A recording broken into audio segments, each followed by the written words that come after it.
জনগণ চায় চাঁদাবাজ, দখলবাজ, ভূমিদস্যু,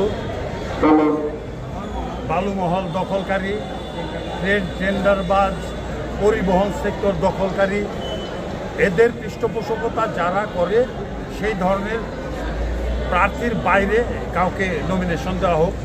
আর আমাদের দেশনায়ক তারেক রহমান সাহেব উনি আমাদেরকে একটা প্রতিশ্রুতি দিয়েছে যে কোনো চাঁদাবাজ, কোনো দখলবাজ, কোনো সন্ত্রাসী, কোনো বালু খেকো, কোনো পরিবহন সেক্টর দখলকারী চাঁদাবাজদেরকে বিএনপি থেকে নমিনেশন দেওয়া হবে না। ঘোষণা হবে এটা আসলে আমরা জানি না, এটা দলের হাইকমান্ড সিদ্ধান্ত নেবে। আমাদের দলের থেকে আমরা যতটুকু জানতে পারছি যে 63 জন নমিনেশন ঘোষণা বাকি আছে।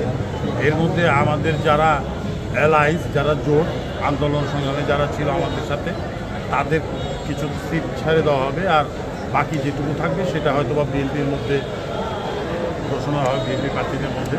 তো এটার নির্দিষ্ট কোনো টাইম ফ্রেম আমরা এখনও জানতে পারি নাই।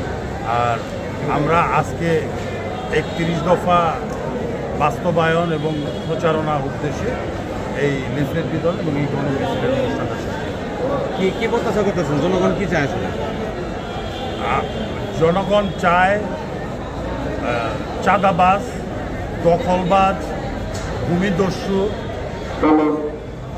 বালুমহল দখলকারী, ট্রেড টেন্ডারবাজ, পরিবহন সেক্টর দখলকারী, এদের পৃষ্ঠপোষকতা যারা করে সেই ধরনের প্রার্থীর বাইরে কাউকে নমিনেশন দেওয়া হোক। আর আমাদের দেশনায়ক তারেক রহমান সাহেব উনি আমাদেরকে একটা প্রতিশ্রুতি দিয়েছে যে কোনো চাঁদাবাজ, কোনো দখলবাজ, কোনো সন্ত্রাসী, কোনো বালু খেকো, কোনো পরিবহন সেক্টর দখলকারী চাঁদাবাজদেরকে বিএনপি থেকে নমিনেশন দেওয়া হবে না।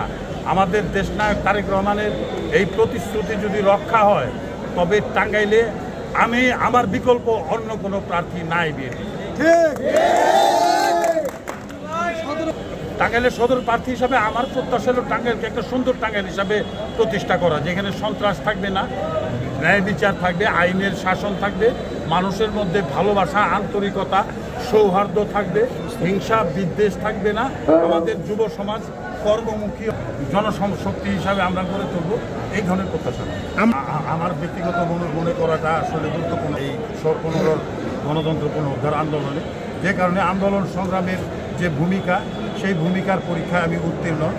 আমাদের দল আরেকটা ডিমান্ড আমাদেরকে জানানো হয়েছে যে ক্লিন ইমেজের হইতে হবে। চাঁদাবাজ, দখলবাজ, ভূমি দখলকারী, বালুঘাট দখলকারী, ট্রেড ইউনিয়ন দখলকারী, বিভিন্ন ব্যবসায়িক সংগঠন দখলকারী, স্কুল কমিটি, কলেজ কমিটিতে টাকা দিয়া কমিটি তৈরি করে নেওয়ার পৃষ্ঠপোষক, এই ধরনের নেতাদেরকে নমিনেশন দিবে না, ক্লিন ইমেজ হইতে হবে। তো আমি আত্মবিশ্বাসের সাথে আজকে আপনার টাঙ্গাইলবাসী তথা টাঙ্গাইলের আপনারা যারা মিডিয়া, আপনাদের সাথে আমি চ্যালেঞ্জ নিলাম যে আমার ইমেজে আপনারা ওই ধরনের কোনো অভিযোগ আপনারা পাবেন না বা প্রমাণ করতে পারবেন।